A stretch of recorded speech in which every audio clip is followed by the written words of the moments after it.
The United States of America is planning to introduce a major change to its visa travel program, which could impact millions of international travelers. This requires all visa-free travelers to submit their 5-year social media history as part of a new vetting policy. This policy, if implemented, would apply to visitors from countries currently enjoying the U.S. visa waiver program. According to a notice from the Department of Homeland Security, this update to the electronic system for travel authorization, known as ESTA, will soon be published in the Federal Register. Officials say the move is intended to strengthen national security and improve background screening for travelers entering the U.S. without a visa. But the proposal is already raising concerns about privacy, data protection, and digital surveillance, as critics warn it could have far-reaching implications for freedom of expression and personal data rights. To help us unpack the details and implications of this policy, we're joined by global affairs analyst at Bellcrest Institute, joining us all the way from the United States of America. Joy John joins us this morning. Thanks for being here this morning. All right, good morning. All right, let's start off. I mean, for Nigerians, we're wondering, okay, why 5 years? Why? I mean, just 1 year is enough. Or better still, knowing that these applications such as Facebook, Instagram, Meta, if you want to put it all together, is domiciled somewhere in the United States. So it's easier to just go there and get the data. Why do we have to do the presenting of 5 years and so on? But tell us, what does this mean, especially for the future of travel?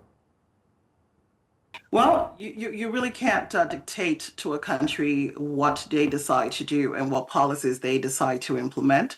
It could be 5 years, it could be 3 years, whatever they deem is necessary. But, you know, with this program, like you rightly said in the intro, it's going to be affecting the 42 countries that already enjoy a visa waiver into the United States. So it's not replacing the program in any way, it's just adding a layer or another layer to that authorization process that they currently have. And yes, it's electronic, and of course most of these are domiciled in the US, but in this case here, what they're trying to do is to make sure that they're getting this information. Not everyone in Norway, for instance, wants to come to the US, so they're not going to just, you know, say because we have your information here, we'll go through you. No, they just want to know people who are coming into the country vetted. Right, and just to clarify, this, because when news like this comes out, because we are here in Nigeria representing Nigerians, there's a concern.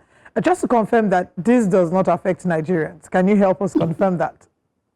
Quite honestly, as it is, it's set up with a rollout with the 42 countries. I cannot say if it would, you know, triple down towards Africa or Nigeria.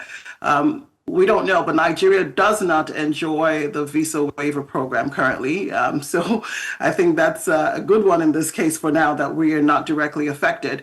It's just the 42 countries listed. We don't know what happens next year when, you know, if it goes through or further down the line. But at this moment, it's starting out with the 42 countries.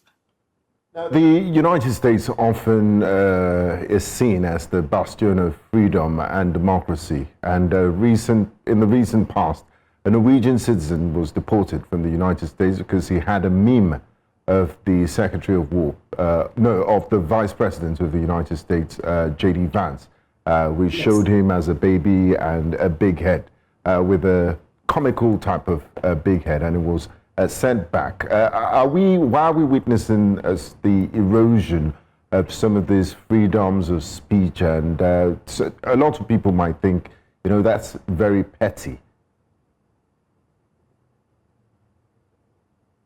Well, Wenga, it's easy to start off with saying it's being vindictive, but then I think we are currently at a time where people have to be very conscious of what they cautious of what they put out on the internet.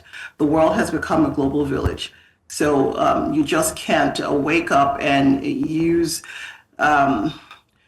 Yes, I'm all for freedom of expression, but I think we just have to be very cautious of what we put out and who we, who we direct it to. You can't want to come to my house as a visitor and then you are insulting me or disparaging me on the public space. I wouldn't receive you properly unless there is some room where we discuss to understand why you felt a certain way towards me. But in this case, people could easily say it was just being vindictive. But again, we're all human. We have feelings, and that even the vice president also has blood running through him. So not everybody has the tough skin to handle such criticism. Why it happened? I honestly can't say, but there must have been more to that. They probably would have checked previous comments, previous commentaries or remarks from him, but I wouldn't want to touch on that. So what would this then mean for the travelers within this category? Would it mean that they would now have to go and start reviewing past posts on all social media platforms they've made and remove content that is maybe critical of the United States? And what do you think the U.S. is looking for by searching in the past 5 years through their social media handles? Yeah, so I think that they would likely check to see what is publicly visible. Many accounts are on private, but you may be asked to open your account. I mean, not that it can't get into it, but you may have to make your account public. They just want to make sure that what is publicly visible matches the information that the applicant provides to them. I think also they are looking for consistency. Does a person's online presence align with their declared identity? What is your travel history and background? Where were you? They also look for, I would say, connections, groups, the groups you join and activities that can be relevant to security checks. But I think that the review is limited for now, from my understanding, to what is publicly visible. Again, not that they cannot go further into going behind you to get into detail. Everything you put on the internet is public, even when you think you have a locked account or your account is on private. Just take it that whatever you put out on the internet is there for everyone to see. So I think in going backwards, they just want to create a pattern, look into, the kind of person, the comments, the groups, the interactions, and maybe opinions also expressed. All right. Critics are concerned that this policy could infringe on personal privacy and freedom of expression. And we know what happens when the United States takes the lead in carrying out this sort of validation. Other countries are also set to join and start the same thing, a similar thing. What's your take on especially privacy? Let's talk about data privacy. How do you think this will actually affect it? Wega, I did say that yes, anything you type out on the World Wide Web is public. I just assume that it's public. Even when you have like a closed account, a private account, you still have people in that network that are reading what you're putting out. So yes, these concerns are understandable because people see their online presence as an extension of their private lives, from WhatsApp to X, TikTok and the likes. Social media has now become part of our daily lives. From first thing in the morning, you log in to check the news. So it's not something that, of course, will be accepted with ease. Countries like France, Denmark, Italy, Switzerland, and other leaders in Europe have also expressed their concerns, and they agree, or I think they're of the opinion that this program feels intrusive. On the other hand, what the U.S. administration is saying that public posts are already accessible, and that is the whole concept, in strengthening their identity screening. So I think that the balance here, I think where we're going to have to draw the line is the balance between individual privacy and national security.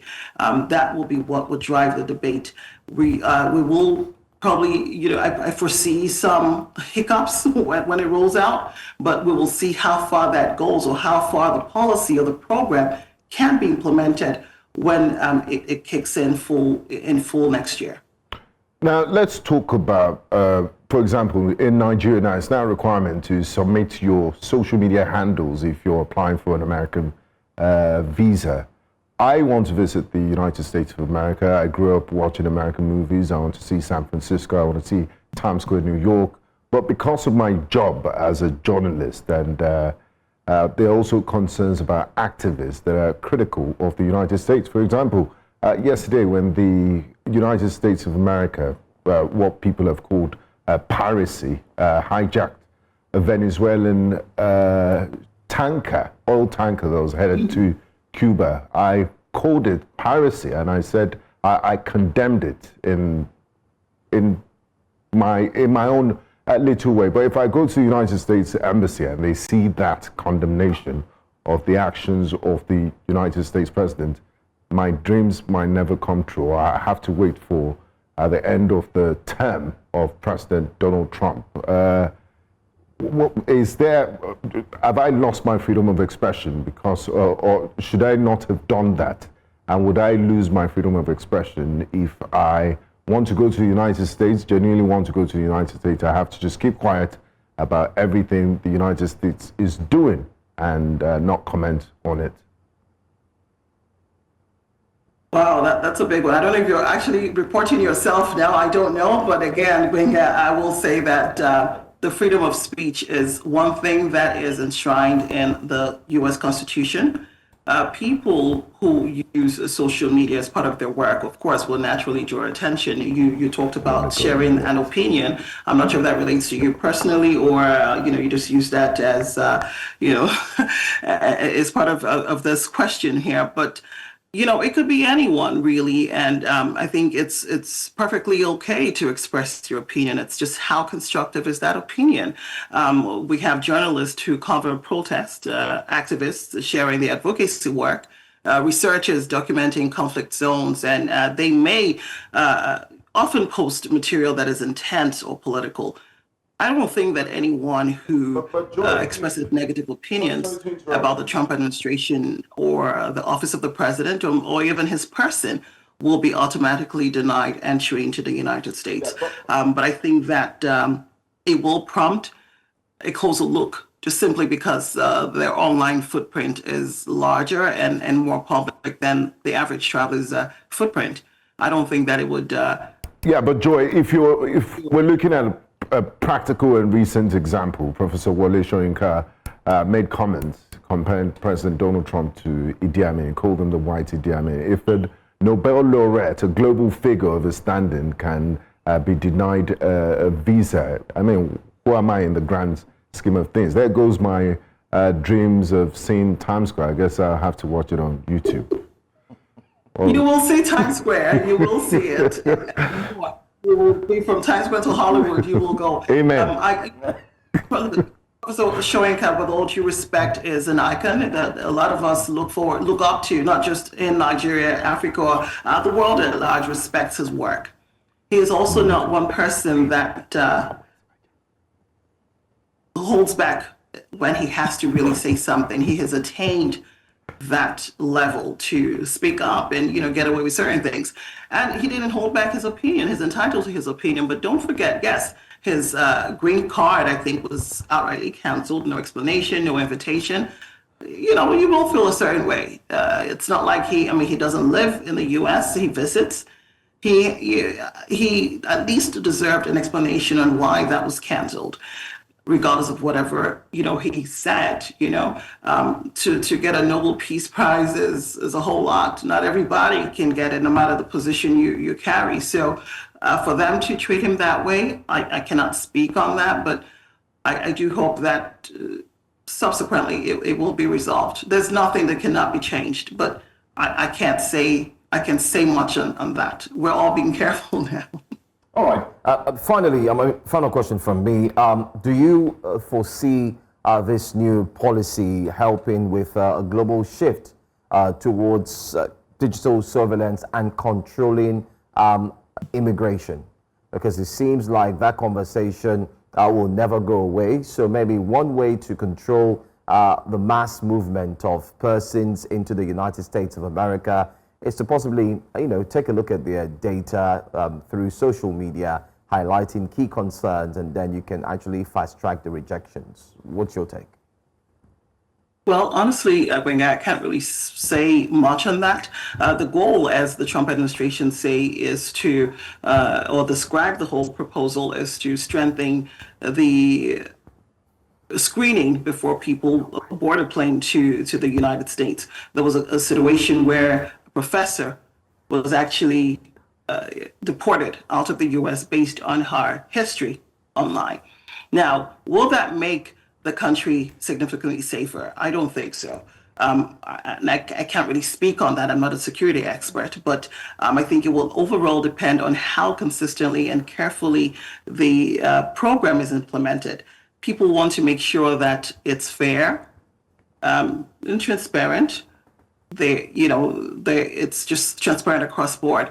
Yes, it gives the authorities more data to work with, but I think it's also asking the travelers to reveal more than they would actually want to put out. So the big question overall here is, what is the Congress going to say? What are the courts, partner countries? What are they going to say? How are they going to watch this program unfold? I think we will also be watching, I think on my end, I would say I'll be watching closely to see how this information is used in a way that enhances security. Let's come back to the drawing board 3 months and later and say, okay, this program helped keep so and so from this country away from us or from whatever. But we'll have to see how they implement it. Their success stories. I'm sure the American people here will be demanding to know, the progress and if it's done anything at all. But most importantly, they have to use whatever information they get in a way that enhances security without overwhelming people's sense of personal boundaries. I mean, come on. You don't judge people by their pictures or whatever they put out or their choice, of association. And of course, not contradict what is enshrined in the U.S. Constitution.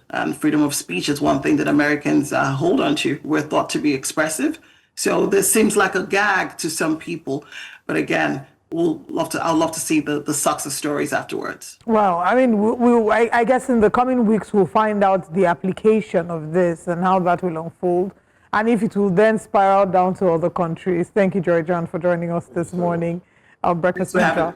Benga was about to say something. I think he was about to say something in America. I just wanted to say, by the way, I know. Benga, I want to see you in New York. Let's talk in New York. I want to see you in New York. So Yes, I'll be there. Let's have a meeting in New York. You will be here. Thank you so much. Thank you so much for joining us.